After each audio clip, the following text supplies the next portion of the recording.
Hi, and welcome to the Army West Point Lacrosse edition of the Coaching Through Cancellation Project. My name's Kyle Georgalas, and I'm the Associate Head Coach and Defensive Coordinator for the Army Lacrosse program. And I'm going to take you through some of the fundamentals of picking up a ground ball and then finish the presentation with a couple drills that can be applicable to any level, from the youth level to the high school level to the collegiate level. I hope you also take the time to watch the video of the rest of our staff, as Coach Lewis will take you through some goalie drills, Coach Ward is going to take you through the island dodging progression, and Coach Alberisi will take you through various team drills. Thank you so much for your time, and I hope you enjoy the content. The ground ball is a key component of the game of lacrosse. I'm going to take you through a couple of fundamental steps in how to pick up the ball off the ground. Number one is you want to attack the ball. You don't want to just stop and try to rake it or slow down to pick it up. The harder you can go after the ball, the more likely the chances that you're going to come up with it. Number two is you want to bring your hands just a little bit wider. Typically when you're throwing and catching, your hands are down towards the end of your shaft. When you're going to pick up a ground ball, you want to bring that top hand up a little bit higher towards the head and that bottom hand down at the butt end. Okay, number three is as I start to approach the ball, okay, I got to get myself down nice and low. Drop my hips and drop my stick. As I sprint through the ball, okay, I'm going to drive my top hand towards the ball and pump my bottom hand down towards the turf. Once I've gotten and secured the ball on my stick, I'm going to bring it to my face mask to protect it. It's an important key that you don't stop and slow down after you've secured the ball. You want to continue to run away, get away from pressure, and then prepare yourself to be able to throw to your open teammate. The first drill that I'm going to take you through is our scoop and help drill.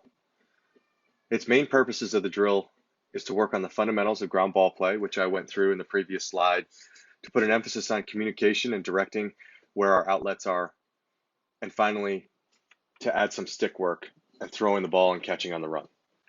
The setup of the drill is simple. All you need is a space on the field. You'll have a single line of players, typically between 6 and 8 players, gives you a lot of great repetitions. The execution of the drill is as follows. The second man in the line, B, in this situation, will roll the ball out to the open field. As the ball is being rolled, A will communicate, ball, attack the ball off the ground, and when he picks it up, we'll yell release. As that's occurring, after B's rolling the ball out, he's now breaking out to be an outlet for A after he picks up the ball. Once A has picked up the ball, he'll then listen to his teammate about which direction he should roll to throw the ball to his outlet. The second phase of this drill is the give and go. After A has secured the ball, he's listening to where B is. B will tell him help right, help left, and A will throw him the ball. As B receives the ball, he'll continue to keep his feet moving, rolling away from pressure. A, after he's thrown the ball, will now break back towards the line and look to receive the ball from B. Once the ball's been thrown to A and he's received it, the next two players in line, player C and player D in this situation, will then start the next repetition. Here's a video of our scoop and help drill. This is a continuous drill which leaves for a ton of reps. We're emphasizing that our guys communicate and talk to each other through the entire repetition. You'll notice that our guys, once they've rolled the ball out, are sprinting and attacking the ball off the ground. They're looking to get the ball in and out of their stick right away and then cut hard off of the give and go. Once they finish the give and go, the next repetition will start. The next drill that I'll take you through is our warrior ground ball drill. This is a very competitive ground ball drill, and it emphasizes picking the ball up under heavy pressure.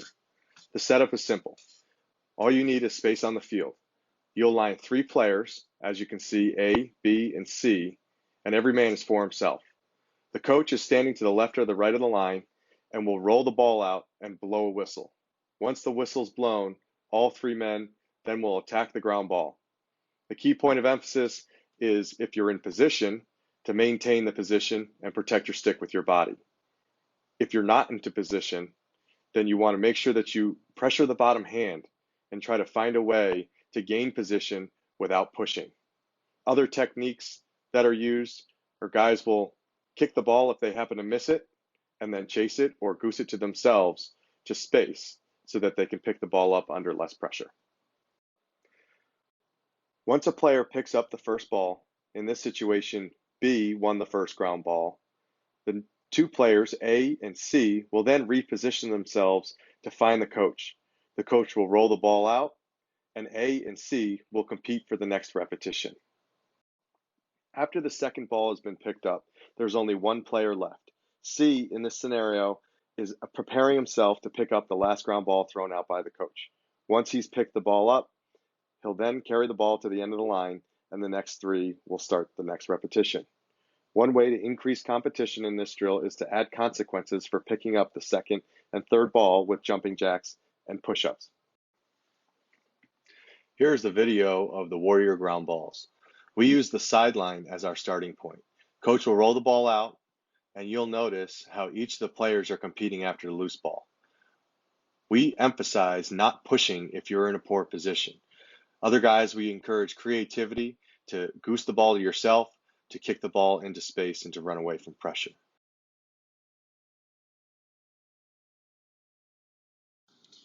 Finally, the last drill is the 2v2 ground balls to the unsettled.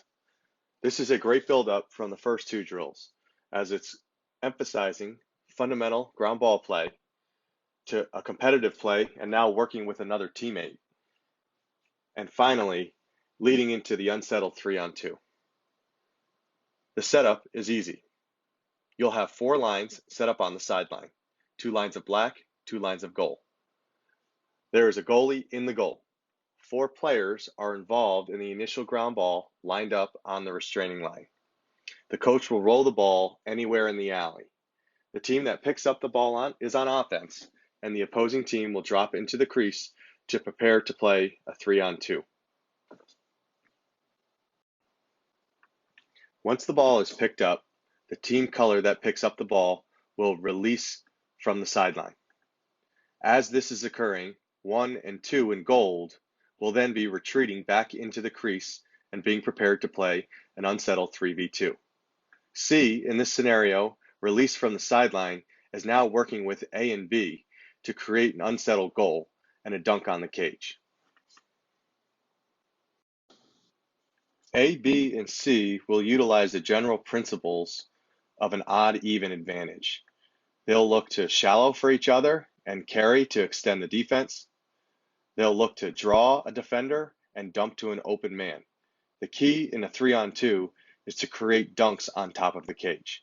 From a defensive perspective, 1 and 2 will get tight into the crease. Their job is to buy as much time, forcing A, B, and C to make multiple passes, potentially setting up for a turnover off of a picked off pass or a deflection or forcing a poor shot. Once a missed shot, a goal, or a turnover occurs, 1 and 2 will then break out for the goaltender. The goalie will find one of these 2 players. As the goalie makes the save or there's a change in possession, the last player from the sideline will then break up the field. In this scenario, 1 breaks out and receives the ball from the goaltender. 1 will then carry the ball and find 3 breaking up across the field. The coach will roll the ball out from the sideline into the alley. One point of emphasis off of the initial ground ball is a ball man situation. This is a 2-on-2 ground ball, so communication is a necessity. One man should yell ball, the other man should yell man, shielding anybody from pressuring his teammate. The team in yellow is competing against the team in black. Once the ball is picked up, it is imperative that the offense moves it to a teammate right away. The 2 players that lost the ball must get into the crease area. A couple keys in the unsettled on offense. Spacing favors the offense. Keeping your spacing and spreading the defense is a key to finding gaps and skips. All players must be a scoring threat to the cage. And finally, the speed in which you pick up the ground ball and advance it toward the goal will dictate the amount of time the offense has to create a scoring opportunity. A couple keys for the defense. Time favors the defense. Forcing the offense to make one more pass than the number of players on defense will lead to a greater probability of a turnover or diffuse the unsettled opportunity for the offense. 2, keep your stick up. A deflection of a pass automatically will take away any advantage the offense might have. And 3, stay tight. Defend the most dangerous players on the field first. Don't run out to somebody who will shoot a room and time shot at 14 or 15 yards. Rather, stay with the players that are closest to the cage with the highest probability of scoring a goal.